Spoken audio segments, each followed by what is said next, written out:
மேஷ ராசிக்காரர்களே, இந்த நிமிஷம் நீங்கள் இந்த வீடியோவை பார்த்துட்ருக்கீங்கன்னா அது உங்கள் வாழ்க்கையோட ஒரு பெரிய திருப்பு முனை ஆரம்பமாக போகுதுன்னு அர்த்தம். சமீப காலமாக எல்லாமே கை கெட்டின தூரத்தில் வருது, ஆனால் கடைசி நிமிஷத்தில் நழுவி போகுதேன்னு ஒரு ஆதங்கம் உங்களுக்குள்ளே இருக்கும். நீங்கள் மற்றவங்களுக்கு வழிகாட்டுவீங்க, ஆனால் உங்களுக்கே ஒரு வழி தெரியாமல் தவிச்சிருப்பீங்க. இது ஏதோ தற்செயலாக நடக்கிற தடை இல்லைங்க, இது உங்களுக்கான ஒரு பரீட்சை காலம். ஆனால் பயப்படாதீங்க. மேஷ ராசிக்கு அந்த தடைகளை உடைக்கிற சாவியை இன்னைக்கு இந்த வீடியோ மூலமாக கடவுள் உங்ககிட்ட கொடுக்க போறார். அந்த சாவி வேற எதுவும் இல்லை, உங்க குலதெய்வம் தான். உங்க வாழ்க்கையில இப்ப இருக்கிற அந்த ஒரு பெரிய கவலையை மனசுல நினைச்சுக்கிட்டு குலதெய்வத்தோட பேரை கமெண்ட்ல ஒரே ஒரு முறை எழுதுங்க. அந்த ஒரு வரி உங்க மன பாரத்தை பாதியா குறைக்கும், இந்த பலன்களை பழிக்க வைக்கும். அது மட்டும் இல்லாம நீங்க இன்னும் நம்ம குடும்பத்துல இணையலனா சப்ஸ்கிரைப் பண்ணி இப்பவே சேர்ந்துக்கோங்க. ஏன்னா உங்க முன்னேற்றத்திற்கான அந்த முக்கியமான ரகசியம் இங்க தான் இருக்கு. வாழ்க்கையை மாத்த போற இன்றைய மேஷராசி பலன்களுக்குள்ள போலாம் வாங்க. மேஷ ராசிக்காரங்க நல்லது கெட்டதை முழுசா தெரிஞ்சவங்க. செவ்வாய் பகவானை ராசி அதிபதியாக கொண்டவங்க. அஸ்வினி பரணி கார்த்திகை நட்சத்திரக்காரங்க ரொம்ப ரொம்ப புத்திசாலிக்காரங்க. மேஷ ராசிக்காரங்க போர் குணம் கொண்டவங்க. உங்ககிட்ட சண்டை போட்டு ஜெயிக்கிறது ரொம்ப ரொம்ப கஷ்டங்க. எல்லா இடங்கள்லையும் நேர்மையையும் உண்மையையும் மட்டுமே நம்பக்கூடியவங்க. உங்களுக்கு சொந்தமோ பந்தமோ அது தப்புனா அது தப்பு தான், வெட்டு ஒன்று துண்டு ரெண்டுன்னு பேசக்கூடியவங்க. உங்களை ஒருத்தர் பஞ்சாயத்து கூட்டிகிட்டு போகிறாங்க அப்படின்னா நீங்கள் கூட்டிகிட்டு போகிற பக்கம் எல்லாம் சப்போர்ட் பண்ண மாட்டீங்க. எந்த தரப்புல நியாயம் இருக்குதோ அங்கே தான் நீங்கள் சப்போர்ட் பண்ணுவீங்க. உண்மை நியாயத்துக்கு மட்டுமே என்னைக்குமே கை கொடுப்பீங்க. உண்மைக்கு புறம்பா எந்த ஒரு விஷயத்தையுமே செய்ய மாட்டீங்க. இதனால தான் உங்களுக்கு நிறைய கஷ்டங்களும் துன்பங்களும் அதிகமாகவே ஏற்பட்டுருக்கு. தங்களுடைய கஷ்டத்தையும் கண்ணீரையும் கடுகளவு கூட மற்றவங்களுக்கு தெரியாமல் பார்த்துப்பாங்க. இதனால் பார்க்குறவங்க எல்லாருமே மேஷ ராசியா இவங்களுக்கு என்னப்பா சூப்பராக இருக்காங்க, இவங்களுக்கு என்ன குறைச்சல் அப்படின்னு தான் நினச்சிட்டு இருக்காங்க. ஆனால் சாப்பாட்டுக்கு கூட கஷ்டப்படுறது உங்களுக்கு மட்டும்தாங்க தெரியும். கஷ்ட காலத்தில் திரும்பி பார்க்க கூட ஆள் கிடையாது. ஏதோ தட்டு தடுமாறி எந்திரிச்சு நிற்கிறப்போ உங்களை குறை சொல்கிறதுக்குனே நிறைய பேர் தேடி வருவாங்க. உங்கள் சொந்தக்காரங்க நண்பர்களுக்கு ஒரு தேவை இருக்குதுன்னா மட்டும்தான் உங்ககிட்ட வருவாங்க. அந்த தேவை முடிஞ்ச உடனே உங்களை தூக்கி போட்டுட்டு போயிடுவாங்க. மறுபடியும் அவங்க வந்து உங்ககிட்ட உதவின்னு கேட்பாங்க. அவங்க உங்களுக்கு முன்னாடி பண்ண துரோகத்தை எல்லாமே மறந்துட்டு மீண்டும் அவங்களுக்காக உதவி செஞ்சு ஏமாறக்கூடியவங்க தான் நீங்கள். வாழ்க்கையில் எப்படியாவது முன்னேறணும் அப்படிங்கிறதுக்காக தினம் தினம் கஷ்டப்பட்டு உழைக்கிறவங்க தான் மேஷராசிக்காரங்க. கடந்த காலகட்டங்களில் தங்களுடைய வாழ்க்கையில் நீங்கள் நல்லது நடக்க போது நினச்சிட்டு இருந்திருப்பீங்க. ஆனால் உங்களுக்கு அந்த டைமில் வந்து ரொம்பவே பிரச்சனையாக தான் இருந்திருக்குங்க. தற்பொழுது நடக்கக்கூடிய இந்த ஏழரச்சனை மூலமாகவும் நிறைய பிரச்சனைகளும் இழப்புகளும் ஏமாற்றங்கள் மட்டுமே உங்கள் வாழ்க்கையில் அதிகப்படியாகவே சந்திச்சிருப்பீங்க. மேஷராசிக்காரங்க சொந்த பந்தத்தை இழந்தீங்க, சொத்துக்களை இழந்தீங்க, தங்களுக்கு நெருக்கமாக இருக்கக்கூடிய உறவுகளையுமே இழந்தீங்க. கடைசியாக நான் மட்டும்தான் எல்லாத்தையுமே இழந்துட்டு நிற்கிறதா இருக்குது, எனக்கு உயிர் வாழவே பிடிக்கலன்னு சொல்லிட்டு இருக்கீங்க. இதுக்கு மேலே என்னால் வாழவே முடியல சாமி, தயவு செஞ்சு என்னை வந்து உன் கூடையே கூட்டிகிட்டு போயிரு. நான் இவ்வளவு கஷ்டப்பட்டதுக்கப்புறம் எனக்கு வாழ்க்கையில் வாழணுங்கிற எண்ணம் சுத்தமாகவே போயிருச்சு. உங்கள் மனசில் கவலையும் துன்பமும் தான் அதிகமாகவே இருக்குதுங்க. நீங்கள் செய்யக்கூடிய ஒவ்வொரு விஷயத்தையுமே தடுப்பதற்கும் உங்களை அவமானப்படுத்துவதற்கும் இங்கே நிறைய நபர்கள் முயற்சி பண்ணிட்டு இருக்காங்க. இது எல்லாமே தெரிஞ்சமே கூட நீங்கள் என்னமோ பண்ணுங்க, எனக்கு என்ன வந்துச்சு அப்படின்னு தன்னுடைய வேலையில் மட்டும் என்னைக்குமே குறிக்கோளாக இருக்கவங்க தான் நீங்கள். ஏன் எனக்கு மட்டும் ஏன் இவ்வளோ கஷ்டம் வருது, என்னோட வாழ்க்கையில் நான் யாருக்குமே கெடுதலையோ கஷ்டத்தையோ துன்பத்தையோ கொடுத்ததில்ல, எனக்கு மட்டும் ஏன் இந்த மாதிரி எல்லாமே நடக்குது அப்படின்னு தான் பெரும்பாலான நபர்கள் சொல்லிட்டு இருக்கீங்க. உங்களுக்கு பிரச்சனைங்கிறது வரும், அது கொஞ்ச நாள் இருக்கும், அதுக்கப்புறம் இந்த பிரச்சனை போயிடும். இந்த மாதிரி பிரச்சனை வரும் போகும் அப்படிங்கிற நிலைமையில தான் நிறைய நபர்கள் வாழ்ந்துட்டுருக்கீங்க. நீங்கள் என்னதான் பிரச்சனையை தவிர்த்தாலும் ஏதாவது ஒரு சூழலில் உங்களை நோக்கி பிரச்சனையும் கஷ்டமும் வந்துட்டாங்க இருக்குது. ஆனால் இனி வரக்கூடிய நாட்களில் உங்களுக்கு இன்பத்தையும் மகிழ்ச்சியை மட்டுமே தரக்கூடிய ஒரு காலகட்டமாகவே அமைஞ்சிருக்குது. இது நாள் வரைக்கும் நடந்த கெட்ட விஷயத்தை எல்லாமே விட்டுருங்க. இனி வரக்கூடிய நாட்களில் உங்களுக்கு எப்படிப்பட்ட நன்மைகள் நடக்க போகுது அப்படிங்கிறத பற்றி தான் இந்த பதிவில் நம்ம தெளிவாக பார்க்க போகிறோங்க. கடந்த நாட்களில் மிக மோசமான ஒரு நரக வாழ்க்கையில் வாழ்ந்தவங்க தான் மேஷராசிக்காரங்க. ஏன்னா அந்த டைமில் உங்களுக்கு வந்து ஏழரசனோட தாக்கம் அப்படிங்கிறது அதிகமாகவே இருந்தது. இதன் மூலமாக பார்த்திங்கன்னா நிறைய குடும்ப வாழ்க்கையிலையும் சரி தொழில் வாழ்க்கையிலையும் சரி நிறைய ஏதாவது ஒரு பிரச்சனையும் தினந்தோறும் நீங்கள் சந்திச்சுட்டு இருந்திருப்பீங்க. ஆனால் தற்பொழுது இனி வரக்கூடிய நாட்களில் உங்களுக்கு கண்டிப்பாக ஒரு மாற்றத்தை தரக்கூடிய ஒரு நாட்களாகவே பார்க்கப்படுது. இப்படி தான் சாமி சொல்கிறீங்க, ஆனால் ஜூன் மாதம் வந்துருச்சு, எங்கள் வாழ்க்கையில் எந்த ஒரு மாற்றமே வரல அப்படின்னு சொல்கிறீங்க. அப்படி இருக்கக்கூடிய உங்களுக்கு பார்த்திங்கன்னா 5 வருட கிரகங்களுடைய சேர்க்கை ஒன்றாக இருக்குதுங்க. இது வந்து பார்த்திங்கன்னா ஒரு மிகப்பெரிய ஒரு ராஜயோகத்தை கொண்டுள்ள ஒரு நாட்களாக வரக்கூடிய 6 மாதங்கள் அப்படிங்கிறது பார்க்கப்படுதுங்க. அந்த 6 மாதங்கள் அப்படிங்கிறது உங்கள் வாழ்க்கையில் நீங்கள் கடந்த காலகட்டங்களில் சனி பகவான் மூலமாக எதையெல்லாமே உங்கள் வாழ்க்கையில் இழந்துட்டு கஷ்டப்படுறீங்களோ அது அனைத்தும் திரும்ப பெறக்கூடிய ஒரு காலகட்டமாகவே பார்க்கப்படுதுங்க. கடந்த காலகட்டங்களில் 7 சனி மூலமாகவும் விரய சனி மூலமாகவும் நிறைய இழப்புகளை பண கஷ்டங்கள் அப்படிங்கிறது ரொம்ப அதிகமாகவே சந்திச்சிருந்திருப்பீங்க. இது அனைத்தும் இனி வரக்கூடிய நாட்களில் முழுவதுமாகவே நிவர்த்தி பண்ணக்கூடிய ஒரு காலகட்டமாகவே பார்க்கப்படுது. அதை தொடர்ந்து பார்த்திங்கன்னா உங்களுக்கு குருவுடைய பெயர்ச்சி நடந்திருக்குதுங்க. இத்தனை நாட்டில் குரு பகவான் பார்த்திங்கன்னா உங்களுடைய ராசியில் 5ஆம் இடத்துல இருந்ததுனால தான் பொருளாதாரத்தில் எந்த ஒரு முன்னேற்றமுமே இருந்திருக்காது. ஆனால் இப்போ குரு பகவான் 3ஆம் இடமான லக்னஸ்தானத்தை நோக்கி வர்றதுனால ஒட்டுமொத்த குரு பெயர்ச்சி பலன்களும் தற்பொழுது உங்களுக்கு முழுமையாக கிடைக்க போகுது. இதன் மூலமாக பொருளாதாரத்தோட மிகப்பெரிய ஒரு அசுர வளர்ச்சி அப்படிங்கிறது உங்களுக்கு காத்துக்கிட்டு இருக்குதுங்க. இதன் மூலமாக கடந்த காலகட்டங்களில் ஏற்பட்ட கடன் பிரச்சனைகள் அனைத்தையும் சரி செய்யக்கூடிய ஒரு காலகட்டமாக இனி வரக்கூடிய காலகட்டம் அப்படிங்கிறது பார்க்கப்படுது. அதை தொடர்ந்து பார்த்தீங்கன்னா சுக்கிர பயிற்சியை பொறுத்த வரைக்கும் இது 12 ராசிகளுக்குமே பொது பலன்களாகவே பார்க்கப்படுது. இதன் மூலமாகவும் நிச்சயமாக உங்களுக்கு கூடுதல் முன்னேற்றம் அப்படிங்கிறது கண்டிப்பாக ஏற்பட போகுதுங்க. அதை தொடர்ந்து பார்த்தீங்கன்னா ராகுகேது பயிற்சி. ராகுகேது பயிற்சின்னு சொன்னாவே பார்த்தீங்கன்னா எல்லாருமே பயப்படுவாங்க. ஏன்னா கடந்த ராகுகேது காலகட்டம் அப்படிங்கிறது மிகவும் மோசமான ஒரு காலகட்டமாகவே உங்களுக்கு அமைஞ்சிருந்தது. அதே மாதிரி இந்த வாட்டியும் அமைஞ்சிருமா அப்படின்னு நிறைய பேர் கேட்பீங்க. ஆனால் இந்த தடவை பார்த்தீங்கன்னா இந்த ராகுகேது காலகட்டம் அப்படிங்கிறது பார்த்தீங்கன்னா உங்களுக்கு படிப்பு ரீதியாகவும் சரி, தொழில் ரீதியாகவும் சரி, உடல் ரீதியாகவும் சரி நல்ல ஒரு முன்னேற்றத்தை தரக்கூடிய ஒரு காலகட்டமாகவே பார்க்கப்படுது.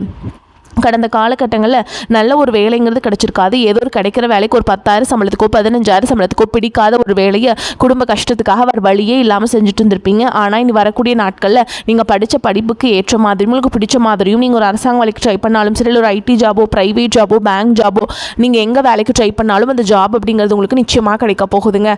கோர்ட்டு கேஸுன்னு ரொம்ப நாட்டில் அலைஞ்சிட்டு இருக்க நபர்களுக்கு விரைவில் உங்களுக்கு சாதகமாகவே தீர்ப்பு வரும். சொத்து பிரச்சனையும் உங்களுக்கு சாதகமாகவே முடியும். சனி பகவானுடைய பார்வை உங்களுக்கு நேரடியாகவே இருக்குது. இதன் மூலம் வருமானம் அப்படிங்கிறது பல வழிகளில் சேரும். தொழிலில் லாபம் சற்று அதிகமாகவே கிடைக்கும். அரசியல்வாதிகளை பொறுத்த வரைக்கும் புதிய பொறுப்புகள், புதிய பதவிகள் எல்லாமே தானாகவே உங்களை சேரும். ராகு கேதுவால் உங்களுடைய செல்வாக்கு உயரும், உடல் ஆரோக்கியம் மேம்படும், சங்கடங்கள் நீங்கும். மறைமுகமாக உங்கள் தொழில் வாழ்க்கையிலும் சரி, இல்லற வாழ்க்கையிலும் சரி நிறைய நபர்கள் தொல்லை கொடுத்துருப்பாங்க. இனி அவங்களுடைய தொந்தரவுங்கிறது முழுவதுமாகவே இருக்காதுங்க. கடந்த காலகட்டங்களில் நீங்களும் ஒரு கம்பெனியில் இரவு பகல் பார்க்காம உழைச்சிட்டு இருந்திருப்பீங்க. உங்களுடைய சொந்த கம்பெனியை நினச்சி வேலை செஞ்சுருப்பீங்க. ஆனால் உங்களுக்கு இதனால் வரைக்கும் சரியான ஒரு அங்கீகாரம் அப்படிங்கிறது கிடைச்சிருக்காது. உங்களுக்கு அப்புறம் உங்கள் கூடையோ நிறைய நபர்கள் வேலைக்கு வந்திருப்பாங்க. அவங்களுக்கு நிறைய சலுகைகள் எல்லாமே கிடைச்சி நல்ல ஒரு முன்னேற்றத்திற்கு போயிருப்பாங்க. ஆனால் நீங்கள் மட்டும் எப்படி வேலைக்கு சேர்ந்தீங்களோ அதே மாதிரி தான் இன்னைக்கு வரைக்குமே இருந்திருப்பீங்க. ஆனால் இனி வரக்கூடிய நாட்களில் உங்களுக்கு சம்பள உயர்வு, பதவி உயர்வு, உங்களுக்கு மேல் இருக்கக்கூடிய அதிகாரிகளுடைய ஆதரவு முதற்கொண்டு உங்களுக்கு கிடைக்க போகுதுங்க. இனி உங்கள் வார்த்தைக்கு மதிப்பு மரியாதை கிடைக்கும். அந்தஸ்தில் நீங்கள் எதிர்பார்த்த உயர்வுக்கு போக போகிறீங்க. இனி நினைச்சது எல்லாமே நடக்கும். தொழில் வியாபார தடைகள் அனைத்தும் விலகும். லாபம் அதிகமாக கிடைக்கும். முன்னேற்றம் உண்டாகும். வரவேண்டிய பணம் விரைவில் கைக்கு சேரும். குடும்பத்தில் நெருக்கடிகள் விலகும். செல்வாக்கு அந்தஸ்து உயரும். வெளிநாட்டு முயற்சிகள் வெற்றியை தரும். தெய்வ சிந்தனை அதிகமாகும். பெரியோர்களுடைய உதவிகள் கிடைக்கும். உறவுகளில் இருந்த சண்டை சச்சரவு முழுவதுமாகவே விலகும். புதிய நண்பர்கள் உங்களுக்கு உதவி செய்வாங்க. தொழிலில் ஏற்பட்ட நெருக்கடிகள் நீங்கும். முடங்கி கிடந்த நிறுவனங்கள் மீண்டும் இயங்கும். வியாபாரத்தில் எதிர்பார்த்த லாபம் கிடைக்கும். புதிய தொழில் தொடங்கக்கூடிய முயற்சிகள் கண்டிப்பாக உங்களுக்கு வெற்றியை தரும். கடந்த காலகட்டங்களில் திருமண நிலை அப்படிங்கிறது பார்த்தீங்கன்னா உங்களுக்கு நிறைய பிரச்சனையும் சிக்கலையும் சவால்களையுமே பெரும்பாலும் சந்திச்சிருப்பீங்க. இதில் குறிப்பாக பார்த்தீங்கன்னா பெண்களுக்கு ஏதாவது ஒரு வகையில் திருமணம் அப்படிங்கிறது எளிமையாக அடைஞ்சிருதுங்க. ஆனால் மேஷராசியில் இருக்கக்கூடிய ஆண்கள் தான் ரொம்ப ரொம்ப பாவம். அடிச்சு பிடிச்சி நிச்சயதார்த்தம் வரைக்கும் போனால் கூட அக்கம் பக்கம் இருக்கவங்க தெரிஞ்சவங்கன்னு கெடுத்து வரக்கு நிறைய நபர்கள் இருக்காங்க. அது மட்டும் இல்லாமல் ஜாதகத்திலே பார்த்தீங்கன்னா சுத்த ஜாதகம், ராகுகேது ஜாதகம், செவ்வாய் ஜாதகம் இருக்கிறதுனால திருமண தடை அப்படிங்கிறது மேஷ ராசியில் இருக்கக்கூடிய ஆண்களுக்கு பெரும்பாலும் ஏற்பட்டுருக்குங்க. இனி வரக்கூடிய நாட்கள்லேருந்து விரைவில் நீங்கள் திருமண வாழ்க்கைக்குள்ளே அடி எடுத்து வைக்க போகிறீங்க. வாழ்க்கை துணை இழந்த மேஷ ராசி ஆண்களோ பெண்களோ அடுத்து செகண்ட் மேரேஜ், அதாவது 2வது திருமணம் பண்ணலாமா வேண்டாமா அப்படிங்கிற ஒரு மிகப்பெரிய குழப்பத்தில் இருப்பீங்க. அப்படி 2வது திருமணம் பண்ணும்போது சொந்தக்காரங்க தப்பாக பேசிடுவாங்களா, ஊர்க்காரங்க தப்பாக நினச்சிடுவாங்களா, அவங்க என்ன நினைப்பாங்க, இவங்க என்ன நினைப்பாங்க அப்படின்ட்டு நிறைய நபர்கள் 2வது திருமணத்தை பற்றி யோசிக்காமல் இருக்கீங்க. இப்போ இருக்கக்கூடிய பொருளாதார சூழலும் இப்போ இருக்கக்கூடிய காலகட்டத்தையும் வச்சு பார்க்கும்போது ஒரு சிங்கிள் பேரண்டால் இந்த சொசைட்டியில் சர்வை பண்ணுறது ரொம்ப ரொம்ப கஷ்டங்க. நீங்கள் எதிர்பார்த்த மாதிரியே நல்ல ஒரு மறுவாழ்க்கை அப்படிங்கிறது விரைவில் உங்களுக்கு அமையும். குழந்தை பாக்கியத்திற்காக எங்கள் மேஷராசி நேயர்கள் பார்த்தீங்கன்னா எங்களுக்கு மேரேஜ் ஆகி 3 வருஷம் ஆகுது சாமி, 5 வருஷம் ஆகுது, 8 வருஷம் ஆகுது, நாங்களும் போகாத ஹாஸ்பிட்டலில் பார்க்காத ட்ரீட்மெண்ட் இல்லை, வாரத்தில் 3 நாள் முருகன் கோவிலுக்கு போய் வழிபாடு செஞ்சுட்டு வந்துட்டுருக்கோம், ஆனால் எங்களுக்கு குழந்தை பாக்கியமே இல்லை சாமி அப்படின்னு தான் நிறைய நபர்கள் சொல்கிறீங்க. கண்டிப்பாக வரக்கூடிய முதல் 6 மாதங்களுக்குள்ளேயே விரைவில் உங்களுக்கு உடல் சார்ந்த பிரச்சனை பிரச்சனை அனைத்தும் முழுவதுமாக நிவர்த்தியாகி நிச்சயமாக உங்களுக்கு குழந்தை பாக்கியம் அப்படிங்கிறது கண்டிப்பாக உண்டாகும். காதலிப்பவர்களுக்கு நிச்சயமாக இந்த காதல் அடுத்ததாக பார்த்தீங்கன்னா திருமணத்தை நோக்கி போகக்கூடிய வாய்ப்புகளும் அதிகமாகவே உள்ளது. இனி உங்களுடைய வளர்ச்சி அப்படிங்கிறது யாருமே எதிர்பார்க்காத அளவுக்கு ஒரு மிகப்பெரிய அசுர வளர்ச்சியாக இருக்க போகுது. உங்களுடைய நண்பர்கள், சொந்தக்காரங்க, குடும்ப உறவுகளை உங்களுக்கு எதிரிகளாகவும் துரோகிகளாகவும் மாறக்கூடிய வாய்ப்புகளும் அதிகமாகவே உள்ளது. முடிஞ்ச அளவுக்கு தவறான உறவுகள் என்று தெரிந்தால் உடனடியாக அவர்களை விட்டு விலகி இருப்பது ரொம்ப ரொம்ப நல்லதுங்க. மேஷராசியை பொறுத்த வரைக்கும் நீங்கள் ஆண்களோ பெண்களோ அரசு வேலையோ தனியார் வேலையோ கூலி வேலையோ நீங்கள் எதிர்பாராத வருமானம் அப்படிங்கிறது உங்களுக்கு இரட்டிப்பு மடங்காக கிடைக்க போகுதுங்க. சேமிப்பு அப்படிங்கிறது பல மடங்காக உயரப்போகுது. இதன் மூலமாக கடந்த காலகட்டங்களில் ஏற்பட்ட கடன் பிரச்சனை அனைத்தும் வரக்கூடிய நாட்களில் முழுவதுமாக கட்டி முடிக்க போகிறீங்க. பொருளாதாரத்தில் ஒரு மிகப்பெரிய ஒரு நல்ல மாற்றம் அப்படிங்கிறது ஏற்பட போகுது. புதிய நண்பர்கள், புதிய உறவினர்கள் மூலமாகவும் நல்ல ஒரு தொடக்கம் அப்படிங்கிறது விரைவில் உங்களுக்கு ஏற்படும். முடிஞ்ச அளவுக்கு எல்லா விஷயத்தையுமே கொஞ்சம் ரகசியமாக வச்சுக்கோங்க. எதையுமே யார்கிட்டையுமே ஷேர் பண்ணாத வரைக்கும் உங்களுக்கு எந்த ஒரு பாதிப்புமே கிடையாதுங்க.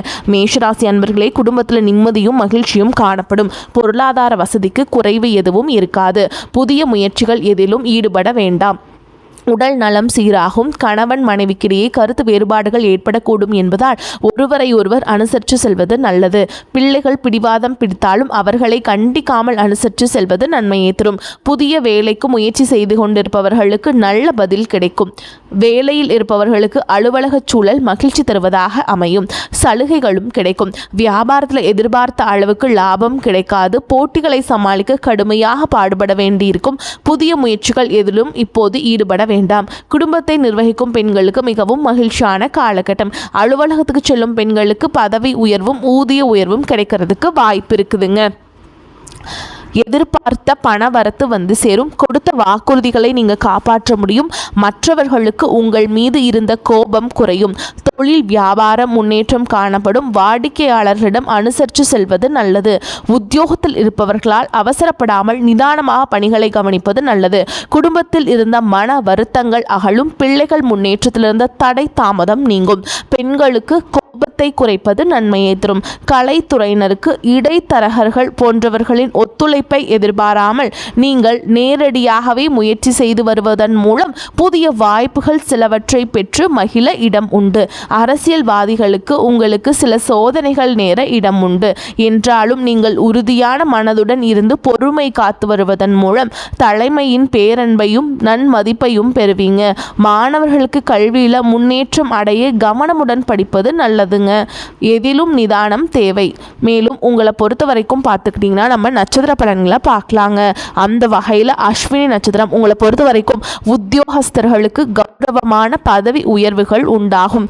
வேலை பளு சற்றே அதிகரித்து காணப்படும். தொழில் வியாபாரத்தில் நல்ல முன்னேற்றத்தை பெற முடியும் என்றாலும் கூட்டாளிகளையும் தொழிலாளர்களையும் மிகவும் அனுசரித்து செல்ல வேண்டியிருக்கும். அடுத்ததா பரணி நட்சத்திரம் உங்களை பொறுத்த வரைக்கும் தேவையற்ற பயணங்களை குறைத்து கொள்வதால் அலைச்சல்கள் குறையும். மாணவர்கள் தேவையற்ற நண்பர்களின் சகவாசத்தை தவிர்ப்பது நன்மையை தரும். கலைஞர்கள் புதிய ஒப்பந்தங்களில் கையெழுத்திடும் போது சிந்தித்து செயல்படுவது உத்தமம்ங்க. துர்க்கை அம்மனை வழிபாடு செய்கிறது உங்களுக்கு ரொம்பவே நல்லதுங்க. கட்டாயமாக பரணி நட்சத்திரக்காரங்க வெள்ளிக்கிழமைகள் தோறும் துர்க்கை அம்மனுடைய ஆலயத்துக்கு போயிட்டு எலுமிச்சம்பழம் இருக்குங்களா, அதை ரெண்டாக வெட்டிட்டு அதை பிழிஞ்சு அதை திருப்பி அதில் விளக்கேற்றிட்டு வாங்க. கண்டிப்பாக உங்களுக்கு இருக்கக்கூடிய தடைகள் எல்லாமே விலகி உங்களுக்கு வாழ்க்கை ரொம்ப செழிப்பாக ஒளிமயமாக அமையுங்க. அடுத்ததாக கார்த்திகை நட்சத்திரம் 1ஆம் பாதம் உங்களை பொறுத்த வரைக்கும் தேவையற்ற அலைச்சல் டென்ஷன்கள் அதிகரிக்கும். உடல் நிலையில் பாதிப்புகள் உண்டாகும். உற்றார் உறவினர்களிடையே வீண் கருத்து வேறுபாடுகளும் முயற்சிகளில் தடைகளும் உண்டாகும். நினைத்த காரியங்களை நிறைவேற்ற முடியாதுங்க. அதனால் நீங்கள் ரொம்பவே எச்சரிக்கையாக இருக்கணும். எல்லாத்தையுமே ஒரு முறைக்கு 2 முறை யோசித்து எல்லா காரியத்திலையுமே ஈடுபடுங்க. எடுத்தோம் கவுத்தோன்னு எந்த காரியத்தையுமே செய்யாதீங்க. ஏன்னா அதனால் ஆபத்துகள் எல்லாமே உங்களை தான் சேரும். நீங்கள் தான் அதை ஃபேஸ் பண்ணணும். ஓகேங்களா? இப்போ வரைக்கும் நம்ம பார்த்தது நட்சத்திர பலன்கள்ங்க. நட்சத்திர பலன்களும் உங்களுக்கு சாதகமாக இருக்குது, பொது பலன்களும் சாதகமாக இருக்குதுங்க. இப்போ உங்களை பொறுத்த வரைக்கும் பரிகாரம் அப்படின்னு பார்த்தோம்னா என்னன்னு பார்த்தீங்கன்னா, குன்றின் மேல் இருக்கும் குமரனை கந்த சஷ்டி கவசம் சொல்லி வணங்கி வர அனைத்து நலன்களும் வளங்களும் உண்டாகும். கட்டாயமாக இந்த பரிகாரத்தை நீங்கள் செய்ய மறந்துடாதீங்க. உங்களை பொறுத்த வரைக்கும் அதிர்ஷ்டம் தரக்கூடிய எண்கள் அப்படின்னு பார்த்தீங்கன்னா 2, 5ங்க. இந்த எண்களை அதிகமாக பயன்படுத்துங்க. செய்யுங்க. இந்த இந்த எண்கள் வரக்கூடிய தினங்களில் நீங்கள் வந்து நல்ல காரியத்தை செய்யுங்க. கட்டாயமாக நன்மைகளை கொண்டு முடியும். அதே மாதிரிங்க உங்களை பொறுத்த வரைக்கும் அதிர்ஷ்டம் தரக்கூடிய கிழமைகள்னு பார்த்தீங்கன்னா திங்கள் செவ்வாய்ங்க. இந்த 2 கிழமைகளும் நல்ல காரியங்கள் செய்ய பயன்படுத்திக்கோங்க. வாய்ப்புகள் வந்து ஒரே ஒரு முறை தான் கதவை தட்டும். அதனால் அந்த வாய்ப்புகளை கரெக்டாக பயன்படுத்திக்கோங்க, தவற விட்டுறாதீங்க. வாழ்த்துக்கள். வாழ்க வளமோடு நலமோடு. நன்றி, வணக்கம்.